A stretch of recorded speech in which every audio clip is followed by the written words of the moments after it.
एक और आम खबर दें आपको, खैबर पख्तूनख्वा असम्बली में नवाज शरीफ को चोर कहने पर हंगामा। सूबाई वजीर अमजद अली के बयान पर लीगी अरकान का ऐवान में एहतजाज। अमजद अली सूबाई वजीर बनने के अहल नहीं हैं, लीगी रुकन सोबिया शाहिद की जानिब से ये कहा गया है। खैबर पख्तूनख्वा असम्बली में नवाज शरीफ को चोर कहने पर हंगामा आराई हुई। सूबाई वजीर अमजद अली के बयान पर लीगी अरकान का ऐवान में एहतजाज। अमजद अली सूबाई वजीर बनने के अहल नहीं हैं, लीगी रुकन सोबिया शाहिद की जानिब से ये कहा गया। खैबर पख्तूनख्वा असम्बली में नवाज शरीफ को चोर कहने पर हंगामा हुआ है। सूबाई वजीर अमजद अली के बयान पर लीगी अरकान की जानिब से ऐवान में एहतजाज किया गया। अमजद अली सूबाई वजीर बनने के अहल नहीं हैं, लीगी रुकन सोबिया शाहिद की जानिब से कहा गया। तफसीलात जान लेते हैं बोलने नुमाइंदे मोहम्मद नुमान से। नुमान, क्या तफसीलात हैं?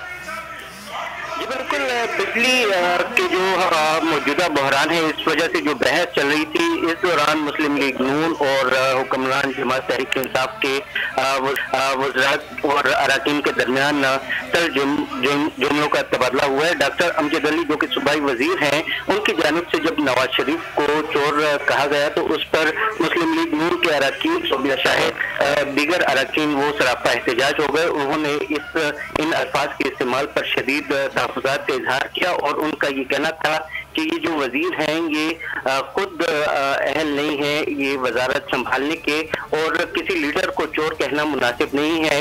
जिसके बाद ऐवान में काफी हंगामा आराई हुई। स्पीकर की जानिब से बार बार ताकीद की गई कि हंगामा आराई को रोका जाए, तहम दोनों जानिब से तरस जुमलों का तबादला हुआ। इस दौरान ANP के रुकन सरदार हुसैन बाबर की जानिब से मामले को थोड़ा सा ठंडा किया गया। मुनासिब रवैया नहीं है जो कि मुस्लिम लीग नून के अराकीन और सूबाई वज़रा की जानिब से सामने आया है। ये ऐवान खैबर पख्तूनख्वा का एक नुमान, बहुत शुक्रिया इन तफसीलात के लिए।